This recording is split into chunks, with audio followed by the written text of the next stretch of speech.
South India shopping mall, the wedding మంత్ర, సరికొత్త wedding collection, south India shopping mall. నమస్తే, నేను Keshav. Welcome to Suman TV. Andhra Pradesh deputy CM కార్యాలయం release చేసినటువంటి ఒక లేఖ తెలుగు సినిమా ఇండస్ట్రీలోనే ప్రకంపనలు సృష్టించింది. ఆల్ సడన్ 1వ తారీఖు నుంచి బంద్. ఈ ప్రకటన చేసే ధైర్యం ఎవరికి ఉంది? అల్లు అరవింద్ గారు ఒక మాట చెప్పారు, పవన్ కళ్యాణ్ గారి సినిమా రిలీజ్ టైంలో ఇలాంటి ప్రకటన చేయడం ఒక దుస్సాహసం. ఆ దుస్సాహసం చేసింది ఎవరు అసలు? మీ వయసు ఎంత? పవన్ కళ్యాణ్ గారికి అగైనెస్ట్గా ఏదన్నా చేద్దాం అని ప్రయత్నించే అంత మొగాడు ఇంతవరకు నేను చూడలా. అల్లు అరవింద్ గారు లాంటి పెద్ద వ్యక్తి బయటకు వచ్చి కూడా మాట్లాడారు. మిగతా ప్రొడ్యూసర్స్ కూడా అదే లైన్లో సమస్య పరిష్కారం అవుతుంది అనుకోవచ్చా? దిల్ రాజు గారు, ఆయన నాకు దేవుడు పవన్ కళ్యాణ్ అన్నారు. ఆయన దగ్గర సగం థియేటర్లు ఉన్నాయి. సురేష్ బాబు, సునీల్ నారాయణ అసలు యు ఆర్ ఎంకరేజింగ్ అన్స్క్రూప్లెస్ ఫెలోస్. మీరు ఎప్పుడైతే బూతులు తిడతారు, నేను ఇంకో బూతులు తిడతాను. ఒక రకం మంచి జరిగింది ఏంటంటే వీళ్ళు కొంచెం ఒళ్ళు దగ్గర పెట్టుకుంటారు. లెటర్లో కూడా అదే చెప్పారు, ఇండివిజువల్గా కాదు కలిసికట్టుగా రండి అని. సో ఈ కలిసికట్టుగా తీసుకొచ్చే బాధ్యత ఎవరు తీసుకుంటారు పరిశ్రమలో? నాతో పాటు వెనకాల ఉన్న హీరోలు అందరినీ తీసుకురా అంటే I'm not a broker. Deputy CM కార్యాలయం రిలీజ్ చేసిన లేఖలో ఉన్నటువంటి వాస్తవాలు ఏంటి? హరిహర వీరమల్లు పవన్ కళ్యాణ్ నటించినటువంటి ఒక పెద్ద సినిమాని ఆపే శక్తిమంతులు సినిమా పరిశ్రమలో ఎవరున్నారు? విశ్లేషించేటువంటి ప్రయత్నం చేద్దాం. మనతో పాటు సినిమా పర్సనాలిటీ తమ్మారెడ్డి భరద్వాజ్ గారు ఉన్నారు. నమస్తే సార్. సార్, మీరు ఇండస్ట్రీ గురించి మాట్లాడదాం. ఎందుకంటే లెటర్లో చాలా డీటెయిల్గా ఒక ఎలిగేషన్ లాంటి అంశం ప్రస్తావించారు. ప్లస్ రిటర్న్ గిఫ్ట్ డైరెక్ట్గా చెప్పినటువంటి మాట, రిటర్న్ గిఫ్ట్ ఇవ్వాలని ఇండస్ట్రీ పవన్ కళ్యాణ్ గారి కోసం ప్రయత్నిస్తుందా? ఎంతవరకు నిజం ఇది? పర్సనల్గా చెప్తున్నది, నథింగ్ అగైనెస్ట్ ఎనీబడి. గవర్నమెంట్ నుంచి అసలు అటువంటిది రావటం అనేది నాకు నచ్చల. నేను పర్సనల్గా చెప్తున్నా. ఎందుకంటే గవర్నమెంట్ మంచివాళ్ళు ఉంటారు, చెడ్డోళ్ళు ఉంటారు ప్రజల్లో. మంచి వాళ్ళు ఉన్నా చెడ్డోళ్ళు ఉన్నా గవర్నమెంట్ అనేది అందరికీ గవర్నమెంటే. సో అందులో నాకు శత్రువు అని నేను ప్రభుత్వంలో ఉండి నేను ప్రభుత్వంలో ఎవరిని ఏం చేయకూడదు నా ఉద్దేశం. నిజంగా చేసున్నారా చేయలేదా అనేది సెకండరీ. అది చేసినా కూడా మనం మాట్లాడకూడదు.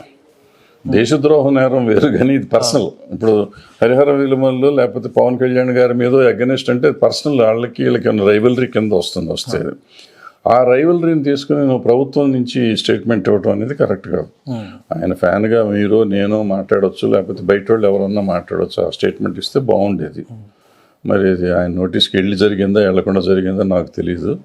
బట్ సంహౌ నా పర్సనల్గా నాకు నచ్చదు. కానీ ఇండస్ట్రీలో అయితే ఒక కుట్ర జరిగింది. ఆయన సినిమా రిలీజ్ అవుద్ది, డేట్ అనౌన్స్ అయిన టైంలోనే అసలే ఇప్పుడు స్ట్రైక్ అనగానే బంద్ అనగానే ఒక నోటీస్ ఇవ్వడము, ముందు డిస్కషన్ జరగడము, లేదా అటు ఇటు ఒక 2 టీమ్స్ ఫామ్ అయ్యి సమస్యల పరిష్కారం కోసం ప్రయత్నం చేయడం, అలాంటివి ఏమీ లేకుండా ఆల్ సడన్ 1వ తారీఖు నుంచి బంద్. ఈ ప్రకటన చేసే ధైర్యం ఎవరికి ఉంది? అల్లు అరవింద్ గారు ఒక మాట చెప్పారు, పవన్ కళ్యాణ్ గారి సినిమా రిలీజ్ టైంలో ఇలాంటి ప్రకటన చేయడం ఒక దుస్సాహసం అని చాలా స్పష్టంగా చెప్పారు ఆయన. ఆ దుస్సాహసం చేసింది ఎవరు అసలు? మీ వయసు ఎంత? నా వయసు ఎందుకు లేదు సార్, 35 లోపు ఉంటాను. నా 50 ఏళ్ళు సర్వీస్ ఇండస్ట్రీలో. నా సర్వీస్లో నేను ఇంతవరకు ఒక్క మొగాడిని కూడా చూడాలి. ఆ విషయంలో గవర్నమెంట్కి అగెనెస్ట్గా వెళ్ళగలిగే మొగాడిని. ఓకే, గవర్నమెంట్ కూడా వదిలేండి, government forget about the government. ఒక పెద్ద హీరోకి అగెనెస్ట్గా ఏదన్నా చేద్దాం అని ప్రయత్నించే అంత మొగాడిని ఇంతవరకు నేను చూడాల. పవన్ కళ్యాణ్ గారికి అగెనెస్ట్గా అంటే పవన్ కళ్యాణ్ గారు హీరోగా పవన్ కళ్యాణ్ గారు. కానీ మొన్న మీరు చూస్తే గుర్తుపెట్టుకుంటే ఒక 6 months బ్యాక్ 1 year బ్యాక్ దేవర సినిమా రిలీజ్ అయినప్పుడు అది ఆపేస్తారు, చింపేస్తారు, పొడిచేస్తారు అన్నారు. పొడిచారా? పుష్ప రిలీజ్ అప్పుడు చించుతారు, పొడుస్తారు అన్నారు. పొడిచారా? ఈ 2 రికార్డ్ కలెక్షన్స్ చేసినాయి. అట్లాగే పవన్ కళ్యాణ్ గారి సినిమా కూడా చించుతారు, పొడితే ఎవడండి పొడిచేది, ఎవడు చించుతాడు? అంత మొగోడు ఎవడున్నాడు? ఎవడో పని పాట లేనోడు ఎవడో స్టేట్మెంట్ ఇస్తాడు. So that's not a point. అది డెఫినెట్గా నేనైతే ఒప్పుకోను. ఇక్కడ రాజకీయాలు ఉంటే ఉండొచ్చు. ఆ రాజకీయం పవన్ కళ్యాణ్ గారికి చుట్టూతా ఉండే రాజకీయం కాదని నేను నమ్ముతా. ఎందుకు నమ్ముతానంటే ఇప్పుడు ఆ రిలీజ్ అయ్యే సినిమాలు ఎవరైతే ఆ 4 అంటున్నారో ఆ 4లో కుబేరా సినిమా కూడా ఉంది. వాళ్ళదే సినిమా ఇదే టైంలో రిలీజ్ అవుతుంది. మీరు మూసేస్తే వాళ్ళ సినిమా కూడా పోతుందిగా. వాళ్ళ సినిమాకి సేమ్. ఇప్పుడు హరిహర వీరమల్లికి ఎంత లాస్ వస్తుంది, దానికి అంతే లాస్ వస్తుంది. సో అది కాదు సమస్య. సమస్య ఇంకేదో ఉంది, వాళ్ళ ఇంటర్నల్ గొడవలు ఏంటి, ఇప్పుడు ఆ నలుగురిలో ఉన్న సమస్యలు, నలుగురిలో ఉన్న ఒకరు కానీ నాకు అర్థమైనంత వరకు ఈ బయట వాళ్ళలో కాదు, ఈ నలుగురు కాకపోతే ఐదుగురు కాకపోతే ఆరుగురులో ఉన్న 10 మంది అంటున్నారు, అరవింద్ గారు 10 మంది అంటున్నారు. 10 మందిలో నలుగురిలో నేను లేను, వాళ్ళు 10 మంది అయ్యారు ఇప్పుడు. అరవింద్ గారు కూడా ఉన్నారు గ్యారెంటీ. అంటే అరవింద్ గారు కుట్రలో ఉన్నారా లేరా అనే పాయింట్ కాదు. ఇవాళ ఇండస్ట్రీని కంట్రోల్ చేసే శక్తులు 10 ఉన్నాయంటే 10లో అరవింద్ గారు 100% ఉంటారు. ఆయన ఉన్నానన్నా లేనున్నా ఆయన ఉంటారు. ఆయన కానీ సురేష్ బాబు గారు కానీ దిల్రాజు గారు కానీ ఆయన సునీల్ నారాయణ గారు కానీ ఎన్వి ప్రసాద్ గారు కానీ ఇట్లా కొంతమంది ఉన్నారు. వాళ్ళు లేవు అంటే వాళ్ళు కాదంటే ఉంది. మైత్రి మూవీస్ అనుకోండి, సీతారా ఎంటర్టైన్మెంట్ అనుకోండి, ఇట్లా రెగ్యులర్ తీస్తున్న పెద్ద సినిమాలు తీస్తున్న వాళ్ళు అందరూ ఉంటారు. నాయకులే వాళ్ళే, వాళ్ళ కంట్రోల్లోనే ఉంది. వాళ్ళల్లో వాళ్ళకి ఏముందనేది మనకు తెలియదు. ఇప్పుడు మిగతా 200 సినిమాలు వస్తాయి, వీళ్ళందరికీ కలిపి 50 సినిమాలు వస్తాయండి సంవత్సరానికి. మిగతా 200 సినిమాలు బయట వాళ్ళు వస్తాయి. వాళ్ళు ఏం చేసినా ఎవడో పట్టించుకోడు. అది రిలీజ్ అవుతుందో అవదో కూడా ఎవరికి తెలియదు. 50 సినిమాలకి కదా makes lot of difference. So వీళ్ళ మధ్య ఏమన్నా ఉందా అనేది నా అనుమానం. అది కూడా నాకు తెలిసింది కాదు, నాకు డౌట్. ఎందుకంటే ఈ మధ్యకాలంలో అసలు నేను దీంట్లో అసలు పట్టించుకోవట్లేదు, తెలియదు కూడా నాకు. కానీ అంటే ఒకటి సార్, ఇప్పుడు లెటర్లో రాసిన అంశాలు లెటర్ రాయడం అనేది ఒక ఆస్పెక్ట్ అయితే, రెండో కోణంలో మనం చూసినప్పుడు అసలు ఇండస్ట్రీలో ఏం జరుగుతుంది. నిన్నగాక మొన్న తెలంగాణ గవర్నమెంట్తో కాన్ఫ్లిక్ట్ వచ్చింది.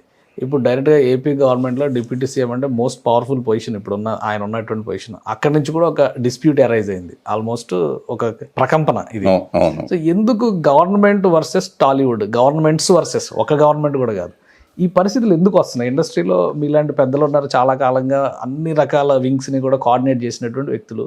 కానీ ఏదో అయాచితంగా వచ్చి నెత్తిన పడుతున్నట్టుగా అంతా కలిపి ఇండస్ట్రీ నెత్తిన పడుతుంది. ఏం జరుగుతుంది? ఇండస్ట్రీని రిప్రజెంట్ చేసేవాళ్ళు ఛాంబరు, కౌన్సిల్, అట్లా ఆర్గనైజేషన్స్, బాడీస్ రిప్రజెంట్ చేసి ఈ మధ్యకాలంలో గత 15 సంవత్సరాల నుంచి మొదలు పెడితే 15 సంవత్సరాల నుంచి దగ్గర కొంతమంది వ్యక్తులు వాళ్ళకి నచ్చిన గవర్నమెంట్ల దగ్గరికి వెళ్ళి వాళ్ళకి నచ్చిన పనులు చేయించుకుంటూ వాళ్ళే ప్రభుత్వానికి సంబంధించిన వాళ్ళు, వాళ్ళే మిగిలిన వాళ్ళు కాదు అనే పరిస్థితి తెచ్చారు. దాంతో ఇప్పుడు 2-3 గ్రూపులు అయిపోయినాయి. ఆ గ్రూపులుగా విడిపోయినాక ఇక ఈ గ్రూపు ఆ గ్రూపు అనేసరికి వీళ్ళు వచ్చేటప్పటికి వాళ్ళని తిడతారు, వాళ్ళు వస్తే వీళ్ళని తిడతారు. ఈ రకాలు అనేది కొంచెం అన్హెల్దీ థింగ్స్ స్టార్ట్ అయిపోయి ఎక్కువ వచ్చినాయి. ఆ అన్హెల్దీ థింగ్స్ ఇంతకుముందు కృష్ణ గారు, నాగేశ్వరరావు గారు, రామారావు గారు, ఎన్టీ రామారావు గారు, వీళ్ళందరికీ ఉండేది. ఎన్టీ రామారావు గారు తెలుగుదేశం అంటే, కృష్ణ గారు కాంగ్రెస్లో ఉన్నా కానీ మళ్ళీ వాళ్ళిద్దరు ఏం బ్రదర్ అని తిరిగేవారు. ఇండస్ట్రీ సమస్య వస్తే ఇద్దరు కలిసి ఉండేవారు. ఇప్పుడు అది కాదు. ఇప్పుడు అసలు మొఖాలు చూసుకునే పరిస్థితుల్లో లేరు చాలా మంది. అంటే రాజకీయాల ప్రభావం, లేదంటే ఇండస్ట్రీలో రాజకీయాల ప్రభావం పెరిగింది అనుకోవాలా? రాజకీయాలు ఇండస్ట్రీలోకి వచ్చినాయి కాబట్టి వీళ్ళలో కూడా వచ్చేసారు. అప్పుడు కూడా ఉన్నాయి కదా మీరు చెప్పిన దాని ప్రకారం. ఉన్నాయి కానీ కలిసి ఉండేవారు. అంటే దాన్ని మనం పర్సనల్గా తీసుకునే వాళ్ళం కాదు. ఓకే, ఇప్పుడు పర్సనల్గా తీసుకుంటున్నారు. పర్సనల్గా మొఖాలు చూసుకోలేని పరిస్థితి పర్సనల్గా తీసుకోవటమే కదా. దాంతో చాలా తేడా వచ్చేసింది. పరిశ్రమకి సంబంధించి వింగ్స్కి కానీ ఆర్గాన్స్ కానీ ఎవరికి వాళ్ళు గ్రూప్స్గా ఉన్నాయి. ఇప్పుడు ప్రొడ్యూసర్స్ కౌన్సిల్ కావచ్చు, ఫిలిం ఛాంబర్ కావచ్చు, వీళ్ళందరూ కలిసి రండి, మీ సమస్యలు మేము పరిష్కరిస్తామని ఓపెన్ ఆఫర్ ఇచ్చాము, కానీ పట్టించుకోలేదు అని ఏపీ గవర్నమెంట్ అంటుంది. ఇండస్ట్రీలో నిజంగా రియాక్షన్ లేని అదే తప్పు. అసలు అవసరం లేదు, ఏమీ లేదు. ఏముంది కాదు, ఇండస్ట్రీకి సమస్య 30 ఏళ్ళ నుంచి ఉన్న సమస్య, అందరికీ తెలిసిన సమస్య. ఇప్పుడు ఎన్టీ రామారావు గారు ఉన్నప్పుడు ఎన్టీ రామారావుకి తెలియని సమస్య, ఆయన ముఖ్యమంత్రి అయ్యాడు కాబట్టి మేము వెళ్ళి రిప్రజెంటేషన్ ఇవ్వాలా? వాళ్ళు పవన్ కళ్యాణ్ గారికి తెలియని సమస్య ఏదన్నా ఉందా, మేము వెళ్ళి చెప్పాలా? చెయ్యాలనుకుంటే మీరే చేయొచ్చు కదా. అది ఒకటి. రెండో ఆస్పెక్ట్కి వచ్చేటప్పటికి కలిసి రండి అంటే ఇక్కడ ఏమవుతుంది, ఇందాక చెప్పినట్టు నేను 2-3 వర్గాలు అయిపోయినాయి. లీడర్స్ అంతా వాళ్లే. సో బాధితులైనా బెనిఫిషియరీస్ అయినా వాళ్ళు. ఓకే, మిగతా 200 మంది నేను పేరు చెప్పాను ఉన్నాయి సినిమాలని, వాళ్ళకి బెనిఫిట్ లేదు, లాసు లేదు, ఏదో తెస్తున్నారు. ఉన్నారంటే ఆల్సో గుర్రాలు ఆల్సో లాగా వీళ్ళు సినిమాలు తీసాము మేము ప్రొడ్యూసర్లు అని చెప్పుకోవటం తప్ప వాళ్ళకి నష్టం తప్ప లాభంతో సంబంధం లేదు. ఇండస్ట్రీతో కూడా లేదు. నష్టం రాగానే వెళ్ళిపోయే వాళ్ళు మెజారిటీ ఉంటారు. ఇంకో 2 సినిమాలు తీసి ఇంకొంచెం పోగొట్టుకునే వాళ్ళు కొంతమంది ఉంటారు. సో ఇప్పుడు ఈ ఇండస్ట్రీలో ఉన్న వాళ్ళకి కష్ట సుఖాలు, మంచి చెడు అన్నీ తెలుస్తాయి. ఈ మంచి చెడు ఏంటంటే ఎప్పుడైతే ఈ రైవలరీ వచ్చిందో, పోతే ఆడు కూడా పోతున్నాడు కదా, ఇప్పుడు నేను ఇది బాగు చేస్తే ఆడు బాగుపడిపోతాడేమో అన్న ఈ ఈర్ష్య ఎక్కువైపోయింది. సో ఇప్పుడు ఏమైంది, ఇది కాకుండా ఈ ప్రభుత్వాలు కూడా ఇండివిజువల్స్ని ఎంకరేజ్ చేయటం మొదలెట్టారు లాస్ట్ 15-20 yearsగా. ఇండివిజువల్స్ని ఎంకరేజ్ చేయటం మొదలెట్టారు, విచ్ వాస్ వెరీ డేంజరస్. చూస్తుంటే నేను అప్పుడు కూడా జగన్మోహన్ రెడ్డి గారి దగ్గరికి వాళ్ళు వెళ్ళినప్పుడు కూడా తప్పు వీళ్ళు ఎందుకు వెళ్ళారు, ఎవరు వెళ్ళమన్నాడు వీళ్ళని అడిగా నేను. ఇన్సల్ట్ చేశారని కూడా నేను ఆ రోజు చిరంజీవి గారు అలా మాట్లాడతాం తప్పు, వీళ్ళు వెళ్ళటమే తప్పు అని చెప్పాను నేను. ఇప్పుడు అదే మాట్లాడడం. ఇప్పుడు మనం వెళ్ళినాక అటు ఇన్సల్ట్ చేశాడో ఇంకో మర్యాదగా చూసాడో మనకు అనవసరం. అసలు వెళ్ళటం తప్పు, మనం ఎందుకు వెళ్ళాలి, మనం ఎందుకు తగ్గాల, అసలు ఎవరి దగ్గరికి వెళ్ళక్కర్లా. See we have a body. నన్ను ఇప్పుడు ప్రభుత్వం ఉందండి, ప్రభుత్వంలో ప్రజలందరినీ చూసుకోవడానికి ప్రభుత్వం ఉంది. ప్రభుత్వం ఉండగా నేను వెళ్ళి ధూమ్ ధామ్ నేను పాకిస్తాన్తో యుద్ధం చేస్తాను, నేను వెళ్తాడు కాల్ చేస్తామో, నన్ను కాల్ చేసాడు, కాల్చక ఏం చేస్తాడు, నీకు సైన్యం ఉంది అంతా ఉంది, వాళ్ళు చేస్తారు కదా, వాళ్ళు చేసే పని వాళ్ళు చేయాలి, వెనకాల ఉండి కావాలంటే సపోర్ట్ చేయి. అది వదిలేసి నేనే చూస్తాను నేనే మగవాడిని అనుకుంటే ఇట్లాగే జరుగుతూ ఉంటాయి. ఇప్పుడు పవన్ కళ్యాణ్ గారు ఇండస్ట్రీ మనిషి, ఆయన డిప్యూటీ సీఎం హోదా ఆ స్థాయికి వెళ్ళినప్పుడు ఇండస్ట్రీకి సన్మానం చేయాలని కానీ ఆయన విజయాన్ని అభినందించాల్సినటువంటి అవసరం కానీ లేదా? అలానే చంద్రబాబు నాయుడు గారు ఇండస్ట్రీ ఫ్రెండ్లీ మ్యాన్ అంటారు, ఆయన కెరియర్ కూడా ఫస్ట్ సినిమాటోగ్రఫీ మినిస్టర్ ఆయన. అలాంటి వ్యక్తి సీఎం అయినప్పుడు ఆ రోజు ఎందుకు స్పందించలేదు? దీని గురించే మాట్లాడుతున్నారు అందరూ కూడా. ఏడాది అయింది, కనీసం ఇండస్ట్రీకి ఒక కలెక్టివ్ స్పిరిట్ అనేది ఎందుకు లేదు? జగన్మోహన్ రెడ్డి గారి దగ్గర మాత్రం 2 కిలోమీటర్ల అవతల కార్లు పెట్టి నడుచుకొని మరీ వెళ్ళారు అని చెప్పని విమర్శ చేస్తున్నారు. సో ఏంటి ఈ వైరుధ్యం ఏంటి? ఈ వైరుధ్యం ఏం లేదండి, మీ ప్రశ్నలోనే సమాధానం మీకే ఉంది. మీరు ఇచ్చిన నిన్న స్టేట్మెంట్లోనే పవన్ కళ్యాణ్ గారు నా దగ్గరికి కొంతమంది వచ్చారు, అట్ట రావటం కాదు యూనియన్లు రావాలని చెప్పారు. అంటే కొంతమంది వెళ్ళారుగా, అదే కొంతమంది ఆయన దగ్గరికి కూడా వెళ్ళారు. అయిపోయారు సమస్యకి అప్పుడు వెళ్ళా ఇప్పుడు వెళ్ళా, సింపుల్ లాజిక్ అంతే. జగన్మోహన్ రెడ్డి గారు అప్పుడు వెళ్ళలేదండి ఎవరు, ఇప్పుడు వెళ్ళలేదండి. అంతకుముందు చంద్రబాబు నాయుడు గారు హీరోలు కూడా వెళ్ళారు కదా, అంతకుముందు చంద్రబాబు నాయుడు గారు ఉన్నప్పుడు కూడా వెళ్ళలేదండి. చంద్రబాబు నాయుడు గారు ఉన్నప్పుడు కూడా వెళ్ళలేదండి. తర్వాత వెళ్ళింది ఏంటంటే వాళ్ళు పిలిచారండి. ఓకే, మొదటిసారి వెళ్ళినప్పుడు వీళ్ళు వెళ్ళారు, తర్వాత జగన్మోహన్ రెడ్డి గారు ముఖ్యమంత్రి ఆఫీస్ నుంచి పిలిస్తే వెళ్ళారు వీళ్ళంతా. ఓకే, ఎవరిని పిలిస్తే వాళ్ళు వెళ్ళారు, అంతేకాని వీళ్ళంతా వీళ్ళు వెళ్ళి దండలేసేమి రాలా. మళ్ళీ వెళ్తే పవన్ కళ్యాణ్ గారికి కోపం వస్తుందని పవన్ కళ్యాణ్ గారి ఆఫీస్ కూడా వెళ్ళారు. మరి అది మరి మర్చిపోతున్నారు, అప్పుడు అపోజిషన్లో ఉన్నారు ఆయన. సో అదేం లేదండి, మన వాళ్ళు ఎంత బాగా ఇదిగా ఉంటారని చెప్తాను. ముందు జాగ్రత్త అంతా ముందు జాగ్రత్తలోనే ఉంటారు. సో ఇవన్నీ చేస్తారు కాబట్టి అటువంటిది ఏం లేదండి. ఉండదు అనుకుంటున్నాను, నాకు ఐడియా లేదు నిజంగా, నాకు డీటెయిల్డ్గా నాకు తెలియదు. ఇంతకు ముందంటే ఫుల్గా అందులో ఉండేవాడిని కాబట్టి ఏదైనా గట్టిగా చెప్పగలిగేవాడిని. ఇప్పుడు డైరెక్ట్ గా ఇష్యూ రైజ్ చేశారు. పవన్ కళ్యాణ్ గారు ఆఫీస్ నుంచి లెటర్ రావడం కానీ, డిస్కషన్ జరగడం, ఇవన్నీ వచ్చిన తర్వాత ఇండస్ట్రీ నుంచి ఒక రిప్రజెంటేషన్ ఎక్స్పెక్ట్ చేస్తుంది ఏపీ గవర్నమెంట్. ఇండస్ట్రీకి సమస్య ఏంటో తెలియాలి కదా ఫస్ట్. అది ఎవరు ఇనిషియేట్ చేస్తారు? ఇప్పుడు ఆ ఇనిషియేట్ చేసేటువంటి వ్యక్తులు ఎవరున్నారు ఇండస్ట్రీలో? ఛాంబర్ చేయాలండి. ఓకే, ఛాంబర్ చేయాలి. ఛాంబర్ అంటే ఇప్పుడు ప్రొడ్యూసర్ కౌన్సిల్ ఉంటుంది, మూవీ ఆర్టిస్ట్ అసోసియేషన్ ఉంటుంది, ఫెడరేషన్ ఉంటుంది, అందరూ కలిసి వెళ్తే వెళ్ళిపోతుంది. బట్ ఈ అందరిది కాదు సమస్య, ఇక్కడ సమస్య ఎవరిది? టికెట్లు పెంచుకునే వాళ్ళది. అంతేగా, అందుకే వెళ్ళింది అప్పుడు జగన్మోహన్ రెడ్డి గారి దగ్గర కన్నా పవన్ కళ్యాణ్ గారి దగ్గర కూడా వెళ్ళి పెంచుకున్నారు కదా టికెట్లు. మన వెళ్ళి మధ్య పెంచారు, వీళ్ళు పంచుకున్నారు కదా. అవసరం ఇప్పుడు టికెట్ పెంచడం అనేది ఎందుకు? ఫస్ట్ ఆ ప్రశ్నకి సమాధానం నాకు చెప్పమానండి. నేను ఇప్పుడు కాదు 30 ఏళ్ళ నుంచి పోరాడుతున్నాను. చిరంజీవి గారి సినిమా టికెట్ పెంచిన రోజు నుంచి పోరాడుతున్నాను నేను. ఎందుకు టికెట్ రేట్ పెంచుతారు, ఇప్పుడు ఎందుకు పెంచకూడదు అనేది నా పాయింట్ ఏంటంటే, నేను సినిమా తీశానండి, ఒక సినిమా తీస్తే నాకు 300 థియేటర్లు 400 థియేటర్లు మ్యాక్సిమం అండి ఇచ్చేది. అది కూడా రావు, సినిమా ఆడకపోతే నో షోలు పెడతా ఉంటాయి. అదే ఒక పెద్ద హీరో సినిమా, పేర్లు వద్దు, ఎవరిదైనా కానీ 2000 థియేటర్లు తక్కువ పడవండి. అంటే 300 థియేటర్లో నాకు స్క్రీన్లో నాకు వచ్చే డబ్బుకి 2000 స్క్రీన్లో వచ్చే డబ్బుకి తేడా ఉంది కదండి. నేను మళ్ళీ బిఎండ్సీలు ఆడుకుంటూ వెళ్తే కానీ నాకు డబ్బులు రికవర్. ఈ ఒకే రోజు మీకు వచ్చేస్తాయి, సండే కల్లా వచ్చేస్తాయి, సండే మండే కల్లా మీ డబ్బులు వస్తాయి. ఇంకా మీరు ఎంత లాభాలు పొందుదామని రేట్లు పెంచుతున్నారు. ఎవరి కోసం? ప్రజల కోసం అంటారు, ప్రేక్షకులు మా దేవుళ్ళు అంటారు, మా ఫ్యాన్స్ నా అభిమానులే నా దేవుళ్ళు అంటారు. అభిమానులే కదా 3 రోజులు చూసేది, అభిమానులను దోసుకుతింటాం కదా ఇది.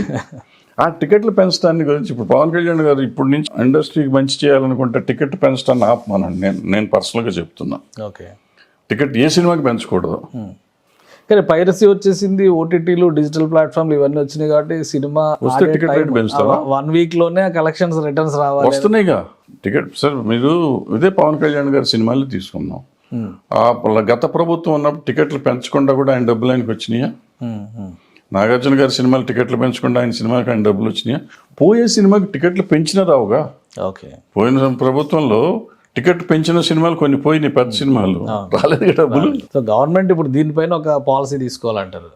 తీసుకోవాలి, 100% తీసుకోవాలి. లేకపోతే ఇంకోటి చేసుకోవచ్చు, యూనిలేటరల్గా. ఇప్పుడు మహారాష్ట్రలో కానీ, ఢిల్లీలో కానీ, 4-5 స్టేట్స్లో ఉంది, కర్ణాటకలో కానీ, ఏ సినిమాకైనా ఏ థియేటర్కైనా టికెట్ షోకి మార్చుకోవచ్చు. టికెట్ వాళ్ళకే పర్మిషన్ ఇస్తారు. ఇస్తే అది అఫిషియల్గా ఉంటుంది, అఫిషియల్గా వస్తుంది. ఇప్పుడు ఏమవుతుంది, నేను ప్రతిసారి సినిమా టికెట్ కల్లా మీ దగ్గరికి రావాల్సి వస్తుంది, అప్రోచ్ అవ్వాల్సి వస్తుంది. నేనంటే ప్రొడ్యూసర్ ఎవరైతే వాళ్ళు గవర్నమెంట్కి వెళ్ళాల్సి వస్తుంది. వెళ్తుంటే రకరకాలు, ఇప్పుడు ఈ అపోజిషన్ వాళ్ళని ఒకళ్ళు, మన వాళ్ళని ఒకళ్ళు, మన వాళ్ళకని ఇచ్చారని ఒకళ్ళు. ఇప్పుడు హరిహర వీరమల్లు ఉంది ఫర్ ఎగ్జాంపుల్, అది పవన్ కళ్యాణ్ గారు అయితే ఇవ్వాలా, అది భరద్వాజ్ అయితే ఇచ్చేవారు కాదు కదా. ఇవన్నీ ఏదో సొల్లు. హరిహర వీరమల్లు సినిమా రిలీజ్ గురించే అసలు ఈ గొడవంతా స్టార్ట్ అయింది. ఆ సినిమాకి సంబంధించి షేర్ కావాలని ఈ డిస్ట్రిబ్యూటర్స్ ఎవరైతే ఉన్నారో, థియేటర్స్ అన్ని మా కంట్రోల్లో ఉన్నాయి అనుకున్న వాళ్ళు ఎవరైతే ఉన్నారో, వీళ్ళందరూ ఆ షేర్ విషయంలోనే డిస్ప్యూట్ స్టార్ట్ అయింది. అక్కడ నుంచి బ్యాన్ దాకా వెళ్ళారు వీళ్ళు, మీన్స్ బంద్ దాకా వెళ్ళారు. ఫస్ట్ ఇందాక చెప్పినట్టు అంత మొగోళ్ళు లేరు సార్, ధైర్యం ఉన్నవాడే లేడు. ఇప్పుడు ఆయన ముందు దుర్గేష్ గారు మాట్లాడగానే వీళ్ళకి ఆల్రెడీ ప్యాంట్లు తడిచిపోయినాయి. ఇప్పుడు గవర్నమెంట్ నుంచి స్టేట్మెంట్ వచ్చిందనేసరికి పరిస్థితి ఎట్లా ఉందో మీకు అర్థమవుతుంది చూస్తాను. సో అంత జరిగే సీన్ ఉండదు. హరిహర వీరమల్లు అంటారా, రకరకాల సమస్యలు ఉండుంటాయి, వేరే సమస్యలు, దానికి దీనికి సంబంధం ఉండదు. బట్ ఇప్పుడు హరిహర వీరమల్లుకి మాత్రం మంచి జరిగింది. సో అన్ని విధాలుగా అక్కడ ఒక అడ్వాంటేజ్ వచ్చింది అనుకోవాలి. మంచి జరిగింది, డెఫినెట్గా సినిమా బాగా ఆడాలి, ఆడుతుంది కూడా. థియేటర్స్ పరంగా అసలు సమస్య ఏంటి? ఇక్కడ 2 అంశాలు సార్. థియేటర్స్ ఎవరు మెయింటైన్ చేస్తారు? ఈ లీజ్ థియేటర్ల గోల ఏంటి? మాకు ఎగ్జిబిటర్లు ఏమో మాకు డబ్బులే రావట్లేదు, ఓనర్షిప్ మిగులుతుంది తప్పితే మా బతుకు బస్ స్టాండ్ అని చెప్పని వాళ్ళు అంటున్నారు. ఇటువైపు నుంచి చెప్పేవాళ్ళేమో అసలు సినిమాల్లో టికెట్లు పెంచకపోవడం వలన రకరకాల సమస్యలు వస్తున్నాయి మాకు అనేది వీళ్ళు చెప్తున్నారు. పాప్కార్న్ దగ్గర నుంచి ప్రతి దాని మీద పవన్ కళ్యాణ్ గారి ఆఫీస్ మాత్రం ఒక అస్త్రం వేసింది. ఇప్పుడు ఏంటి అసలు సినిమా థియేటర్లో ఎగ్జిబిషన్ కాదు, వాళ్ళు ఏదైతే చెప్పారో ఆ లెటర్లో అవన్నీ రేపు నుంచి పాటించమనండి, ఎందుకు ఇండస్ట్రీ బాగుంటుందో చూద్దాం. ప్లస్ ఇది చేస్తూ ఇండస్ట్రీ గత 30 ఏళ్ల నుంచి అడుగుతుంది, ఇండస్ట్రియల్ టారిఫ్ పెట్టండి థియేటర్స్కి, పవర్ టారిఫ్ మన కమర్షియల్ అవుతుంది, చాలా పడిపోతుంది అని చెప్పాలి. ఇది ఒకటి చేయాలి, అదొకటి చేయాలి. ఇక్కడ రెంటల్, మీరు అడిగిన ప్రశ్నలు, రెంటల్కి ఎవరు వెళ్తున్నారు, ఎవరు లీజుకి తీసుకుంటున్నారు, ఇది చాలా క్రిటికల్ సమస్య అండి. ఇప్పటి నుంచో ఉంది ఇది. థియేటర్ ఓనర్స్ ఉంది ఇంతకు చాలా హ్యాపీగా ఉండేవారు. లాస్ట్ 20-30 ఇయర్స్ నుంచి చాలా ఇబ్బందులు పాలవుతున్నారు. ఏమవుతుందంటే అడ్వాన్సులు అడగటం మొదలెట్టారు. రేట్లు పెంచుకుంటూ పోతున్న కాడి నుంచి, కాస్ట్ ఆఫ్ ప్రొడక్షన్ పెరుగుతున్న కాడి నుంచి, నేను సినిమా ఎక్కువ పెట్టుకుంటా. ఇప్పుడు ఫర్ ఎగ్జాంపుల్ ఒక ఎక్స్ హీరో సినిమా ఇవాళ 10 కోట్లు కొన్నారు అనుకోండి, ఆ సినిమా ఎక్స్ట్రాడినరీ హిట్ అయ్యి 100 కోట్లు చేసింది ఆ జిల్లాలో. చేయగానే నెక్స్ట్ సినిమా తీసే డైరెక్టర్ అంతకుముందు అదే రెమ్యునరేషన్కి అదే హీరోతో తీస్తున్న ప్రొడ్యూసర్ కూడా 100 కోట్లు వచ్చింది కదా, నాకు 70 కోట్లు ఇవ్వమంటాడు. 70 కోట్లు ఇవ్వమంటే నాలంటాడు కంగారు పడిపోయి, ఏమో కొనుక్కోపోతే మనకి నిజంగా 100 కోట్లు వస్తే 30 మిగిలినట్టు కదా అని వెళ్ళిపోనేస్తాడు. వీడి దగ్గర 30 కోట్లు 70 కోట్లు ఎక్కడ ఉంటుంది, ఉండదు కదా, రూపాయి ఉండదు వీడి దగ్గర. వీడు ఈ 70 కోట్లకి 80 కోట్లు వసూలు చేయాలి, ఎగ్జిబిటర్ దగ్గర నుంచి డబ్బులు తీసుకోవాలి. ఎగ్జిబిటర్ దగ్గర ఎంత ఉంటుంది డబ్బు పాపం, ఆ థియేటర్ కట్టి ఏదో ఉంటుంది. అతను ఎక్కడో వడ్డీకి తీసుకొచ్చి వీళ్ళకి డబ్బులు ఇస్తాడు. ఏదో ఒక్కో థియేటర్ 1 కోటో 2 కోట్లు 3 కోట్లు తెచ్చిస్తూ ఉంటాడు. ఆ తెచ్చిన డబ్బులకి ఒక అదృష్టం బాగుండి డబ్బులు వస్తే 3 రోజులు 4 రోజుల్లో వచ్చేస్తే సంతోషం, రాకపోతే వీడు కట్టడు, ప్రొడ్యూసర్ అక్కడ అడ్రస్ ఉండదు, డబ్బులు ఇవ్వడు, ఉన్నోళ్ళు కూడా ఇవ్వట్లేదు అనుకోండి, అది వేరే సంగతి. ఎగ్జిబిటర్ బలైపోతాడు, వడ్డీ కట్టాలి అతను జీవితం. సో ఇది భరించలేక ఆ ఎగ్జిబిటర్లు మెల్లిమెల్లిగా లీజ్కి ఇచ్చేయటం మొదలెట్టారు. తలకాయ థియేటర్ సినిమాలు కూడా రావట్లేదు. ఈ డిస్ట్రిబ్యూషన్ ఉన్న వాళ్ళు ఏం చేశారంటే డబ్బులు ఇస్తేనే సినిమా ఇస్తామని ఆపేశారు చాలా సినిమాలకి. ఇప్పటికేనండి ఒక 100 మంది ఎగ్జిబిటర్లు సఫర్ అవుతున్నారండి. ఈ ఉన్న డిస్ట్రిబ్యూటర్లు వాళ్ళకి ఎవరు డబ్బులు లేవని, డబ్బులు అడ్వాన్స్లు ఇవ్వట్లేదని ఎవరు, వాళ్ళ సినిమాలు నడవు, వాళ్ళు వేసుకోవడానికి ఏం ఉండదు. వాళ్ళు సఫర్ అవుతానే ఉన్నారు ఇంకా ఇప్పటికి కూడా 100-200 మంది దాకా అటువంటి వాళ్ళు ఉంటారు. ఓకే. వీళ్ళు ఇప్పుడు ఏం చేశారు, ఇప్పుడు ఇందాక చెప్పిన 10 మందిలో వీళ్ళు దగ్గర దగ్గర 1000 థియేటర్ల దాకా లాగేశారు మొత్తం. వీళ్ళు 15 థియేటర్లే ఉన్నాయి నా దగ్గర అని అల్లు అరవింద్ గారు అంటున్నారు. ఆయన దగ్గర 15 ఉంటే మిగిలిన వాళ్ళ దగ్గర ఉన్నాయి కదా, మిగతా 985 మిగిలిన వాళ్ళ దగ్గర ఉంటాయి. అంటే ఇప్పుడు అసలు ఈ కార్పొరేట్ థియేటర్లు ఏంటి సార్? ఈ ఐనాక్స్, పీవీఆర్ అవి వేరే సెటప్ అయ్యి ఆల్మోస్ట్ 500-600 థియేటర్లు అవి ఉన్నాయి. వాళ్ళు వెళ్తూ రారు, అన్ని మల్టీప్లెక్స్లు అన్నీ పోతాయి. ఈవెన్ ఏషియన్తో కలిపి వాళ్ళు వేరే వెళ్ళిపోతారు. వాళ్ళు ఆల్మోస్ట్ 1000 ఉండొచ్చు స్క్రీన్స్ నేను అనుకోవటం 2 స్టేట్లో కలిపి. ఆ 1000 స్క్రీన్స్ ఇందులోకి రాదు. ఇప్పుడు ఇండివిజువల్ స్క్రీన్సే గొడవ. ఇండివిజువల్ స్క్రీన్స్కి వచ్చేటప్పటికి అందులో కూడా వీళ్ళు దగ్గర దగ్గర 200-300 వీళ్ళు సొంతంగా తీసేసుకుని డెవలప్ చేసుకుని డెవలప్మెంట్ కింద తీసుకుని వీళ్ళ కంట్రోల్లో ఉన్నాయి. వాటికి వీళ్ళు అడ్వాన్స్లు ఇస్తున్నారు, ఏదో రన్ చేస్తున్నారు, దానికి రేట్లు పెంచుతారు, ఏదో వాళ్ళ కూడా వాళ్ళు పడుతున్నారు. సో ఇప్పుడు వీళ్ళు స్ట్రాంగెస్ట్. ఇప్పుడు నేను చెప్పిన ఇందాక అడ్వాన్స్ ఇవ్వాలంటే చిన్నవాళ్ళు లేని వాళ్ళు, ఇళ్లలో లేని వాళ్ళు డబ్బులు ఇచ్చే పరిస్థితి లేదు. వాళ్ళు అడిగే డబ్బులు, ప్రొడ్యూసర్ అడిగే డబ్బులు, ఆర్ డిస్ట్రిబ్యూటర్ అడిగే డబ్బులు. వీళ్ళైతే ఒకేసారి సింగిల్ చెక్ ఇస్తారు. ఇప్పుడు వాళ్ళ కంట్రోల్లో ఉన్నది కానీ నువ్వు ఈ సినిమా రిలీజ్ చేయొద్దు అంటారు వాళ్ళు. ఇప్పుడు ఇందాక మీరు అడిగారు కమిషన్ అన్నారు, కమిషన్ అయ్యి ఉండదు అది. ఇప్పుడు హరిహర వీరమల్లు అనే సినిమాకి నేను సపోజ్ నైజాం అనుకోండి 50 కోట్లకు 100 కోట్లు కొందాం అనుకున్నాను అనుకోండి. నాకు డబ్బులు కావాలి. నాకు డబ్బులు కావాలంటే నా దగ్గర ఎంత ఉంటుంది, 1-2 కోట్లు ఉంటుంది. పవన్ కళ్యాణ్ గారి సినిమా కదా, 70 కోట్లు కొన్నా 100 కోట్లు వస్తుంది నా చేతికి అనుకుని నేను కొంటా. వీళ్ళు ఇవ్వాలిగా ఫైనల్గా. ఎవరు ఇవ్వాలి డబ్బులు? నాకు ఎగ్జిబిటర్ దగ్గర నుంచి రావాలి. ఎగ్జిబిటర్ రావాలి. ఎగ్జిబిటర్లు ఎవరు? ఈ 10 మంది. వీళ్ళు సింగిల్ చెక్ రాసేస్తారు. వాళ్ళ గ్రూప్ ఆఫ్ థియేటర్స్, మా 50 థియేటర్లకి 10 కోట్లు 100 60 కోట్లు అని రాసేస్తూ ఉంటారు. ఇప్పుడు వాళ్ళు రాయట్లేదు. వాళ్ళు మేము చేయమంటే ఇప్పుడు ఏమవుతుంది, హరిహర వీరమల్లు కొనే నాబోటోడు అనామకుడు ఎవరు అమ్మితే వాళ్ళకి అమ్మాలి, లేదంటే నాబోటి అనామకుడు కొనాలనుకోండి. పవన్ కళ్యాణ్ గారు అభిమాని, నేను హయ్యెస్ట్ రేట్ పెట్టి కొనాలని నేను అనుకుంటాను. అనుకుంటే నాకు 5 కోట్లు 10 కోట్లు నాసు వచ్చినా నేను కొనాలి, నేను వాళ్ళ మార్కెట్లో మా గురువు గారి ఉండాలి అన్న. 10 పెట్టుకుంటే 65 ఇవ్వాలంటే వీళ్ళు ఇవ్వరుగా. ఇప్పుడు చచ్చినట్టు వీళ్ళకి 60కి అమ్ముకోవాలి నేను రిలీజ్ చేయాలంటే. సో వాళ్ళ కంట్రోల్ ఆ విధంగా నడుస్తుంది మార్కెట్. ఇప్పుడు ఈ లెటర్ తర్వాత ఇండస్ట్రీలో ఒక డిస్కషన్ జరిగింది. అల్లు అరవింద్ గారు లాంటి పెద్ద వ్యక్తి బయటకు వచ్చి కూడా మాట్లాడారు. మిగతా ప్రొడ్యూసర్స్ కూడా అదే లైన్లో. సమస్య పరిష్కారం అవుతుంది అనుకోవచ్చా సానుకూలంగా? అంటే సమస్య లేదు, పరిష్కారం అయ్యేది ఏంటి? లేదంట. వాళ్ళ పంచాయతీ గదిలో ఉండే పంచాయతీ బయటకు వచ్చింది. దిల్ రాజు గారు ఆయన నాకు దేవుడు పవన్ కళ్యాణ్ అన్నారు, ఆయన కాదు. ఆయన దగ్గర సగం థియేటర్లు ఉన్నాయి. సురేష్ బాబు ఆయన గోడ మీద ఉంటాడు, ఆయన ప్రాబ్లం లేదు ఆయనకి. ఇంకెవరున్నారండి? అల్లు అరవింద్ గారు నేను లేని పోమని చెప్పేశారు ఆయన. సునీల్ నారంగ్ అసలు ఓ కోనే సాబ్ ఐసా కైసా కర్తా సాబ్ నైహూ అంటూ ఉంటాడు ఆయన. ఇంకా అయిపోయాయి. ఇంకెవరు అసలు ఇంకెక్కడ థియేటర్లో? ఇంకా సమస్య పరిష్కారం సమస్య లేదు ఇప్పుడు నా ఉద్దేశంలో. జనాన్ని అందరినీ ఒక 3 రోజుల పాటు డిస్కషన్ లో పెట్టారు. 4 పేర్లు చెప్పాను కదా, ఈ 4 కదా మొత్తం.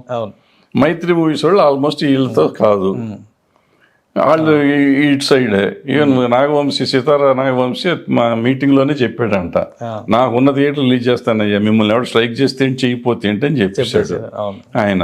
ఇంకేంటండి ఇంక సమస్య ఎక్కడ ఉంది? ఇంకేం లేదు. అనవసరంగా మన డిప్యూటీ సీఎం గారి ఆఫీస్ నుంచి స్టేట్మెంట్ రావడం నాకు బాధాకరమైన విషయంగా ఉంది, నాకు మిగిలింది తప్ప. కానీ ఒకటి అంటే కాంట్రవర్సీగా వచ్చింది. ఇప్పుడు ఏంటంటే ఒక రకం మంచి జరిగింది ఏంటంటే వీళ్ళు కొంచెం ఒళ్ళు దగ్గర పెట్టుకుంటారు. ఇప్పుడు ఈ ఒళ్ళు దగ్గర పెట్టుకున్నది ఆయన చెప్పిన పని కానీ 4 థియేటర్లు చేశారనుకోండి, అప్పుడు గతంలో జగన్మోహన్ రెడ్డి గారు తిట్టంగానే అటువంటి పని వీళ్ళు కూడా చేశారనుకోండి, అంతా సెట్ రైట్ అయిపోతుంది. చిన్న సినిమాలకి మంచి రోజులు వస్తాయి. సో ఇప్పుడు ఆ లెటర్లో ఒక ముఖ్యమైనటువంటి అంశాన్ని కూడా ప్రస్తావించారు. ఇండస్ట్రీ హోదా ఇస్తాము, అలానే ఆంధ్రప్రదేశ్లో ఈ ఫిలిం రిలేటెడ్ ప్రొడక్షన్ హౌసెస్ని డెవలప్ చేద్దాము, అందరు రండి అని చెప్పని దాని మీద ఒక పాలసీ రిలీజ్ చేస్తాం అంటున్నారు. ఒక ఇండస్ట్రీ పెద్దగా మీ అభిప్రాయం ఏంటి? ఈ పాలసీ తేవడం వల్ల కానీ లేదా ఇండస్ట్రీ హోదా ఇవ్వడం వల్ల కానీ తెలుగు సినిమా పరిశ్రమకి ఎలాంటి ప్రయోజనాలు కలుగుతాయి? డెఫినెట్గా ఇండస్ట్రీ హోదా అనేది బోగస్ అండి, జరిగే పనులు కాదు అది. అంటే ఇండస్ట్రీ హోదా పర్యాటక రంగానికి సుష్మా స్వరాజ్ గారు ఉన్నప్పుడే ఇండస్ట్రీ హోదా మనకు వచ్చేసిందండి. సో దానికి ఇప్పుడు ఇలాంటి తెలియక ఏదో స్టేట్మెంట్ ఇచ్చి ఉంటారు వాళ్ళు. ఆ ఇండస్ట్రీ హోదా వల్ల మనకు వచ్చే లాభం. ఇండస్ట్రీ హోదా ఇవ్వాలని నేను అడిగింది ఇందాక పవర్ ఛార్జెస్ ముందు తగ్గించమనండి, తర్వాత ఇచ్చినట్టు లెక్కేసుకుందాం. మేము చేయలేం. పాలసీ తీసుకొస్తాను. పాలసీ తీసుకురావాలని ఇది ఫస్ట్ చంద్రబాబు నాయుడు గారు ఆంధ్ర గవర్నమెంట్ రాగానే నేను ఒక రోజు వైజాగ్ వెళ్ళా.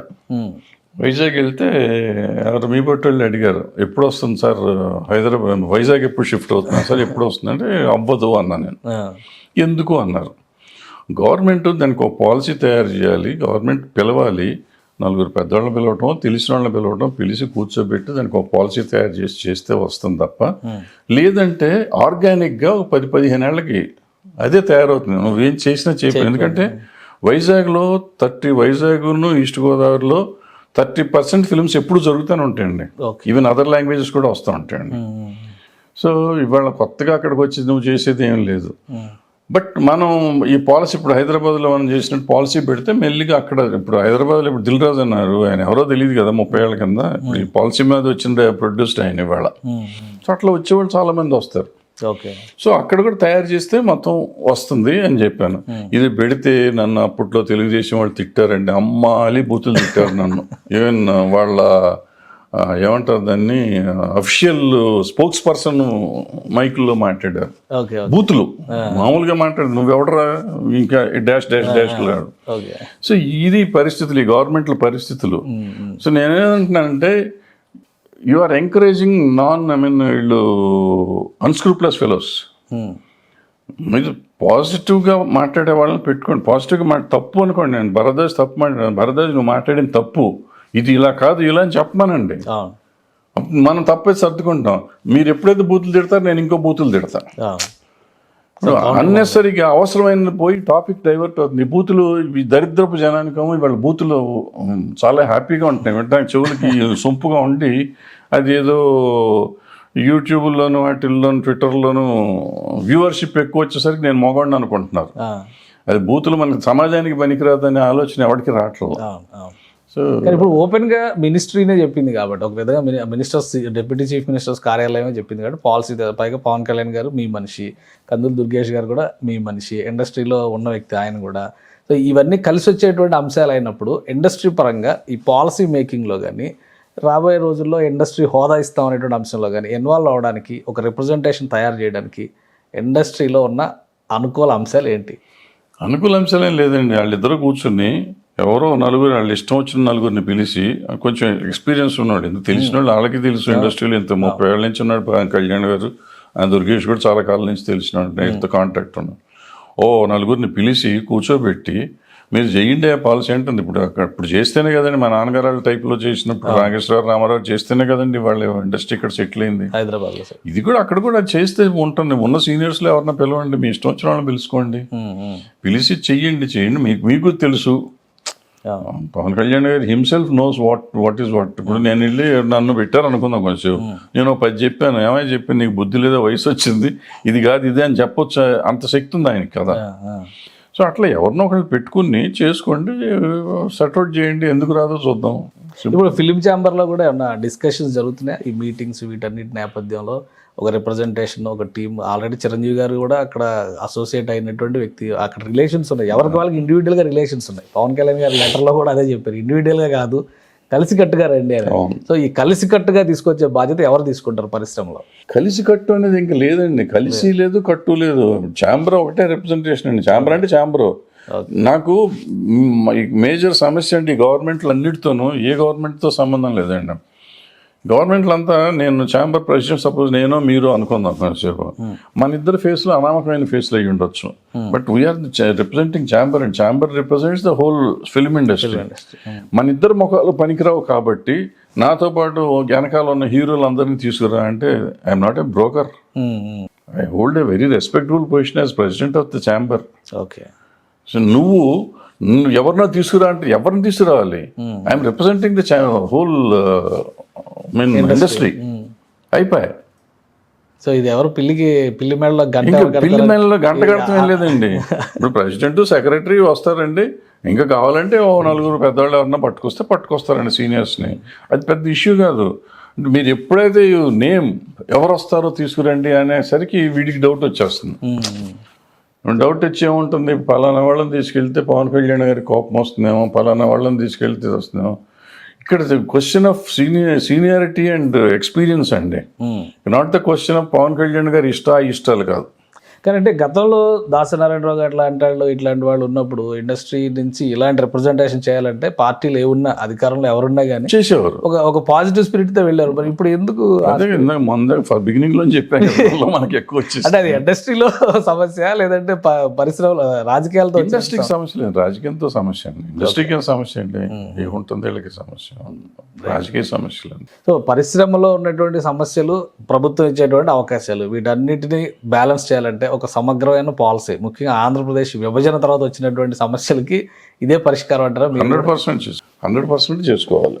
రైట్ 100% ఓ పాలసీ కావాలి, ఆ పాలసీ చేసుకుంటే బాగుంటుంది. Right sir, thank you sir విశ్లేషణ అందించినందుకు. ఇది తమ్మారెడ్డి భరద్వాజ్ గారి అభిప్రాయం. ఇండస్ట్రీలో ఉన్నటువంటి సమస్యలను పరిష్కరించాలంటే ఒక పాలసీ, సమగ్రమైన విధానం కనుక ఆంధ్రప్రదేశ్ రాష్ట్రానికి సంబంధించి రూపొందిస్తే అనేక సమస్యలకు ఇందులో పరిష్కారం వస్తుంది అంటున్నారు. ఇక సినిమా టికెట్ల ధరల విషయంలో కానీ, థియేటర్ల బంద్ విషయంలో కానీ ఒక స్పష్టమైనటువంటి వైఖరి తీసుకుంది కాబట్టి రాష్ట్రంలో ఉన్నటువంటి ప్రభుత్వం ఇప్పుడు ఏ సమస్య లేదు. ఆ నలుగురు అనేటువంటి అంశం కూడా అది సమసిపోయినటువంటి అంశం. పవన్ కళ్యాణ్తో డేరింగ్గా డైరెక్ట్ వార్ చేసేటువంటి స్థితిలో ఇండస్ట్రీలో ఏ ఒక్కరూ ఉండరు. ఇవన్నీ ఊహాజనితమైనటువంటి అంశాలని విశ్లేషిస్తున్నారు. ఇది స్పెషల్ డిస్కషన్. Keep watching.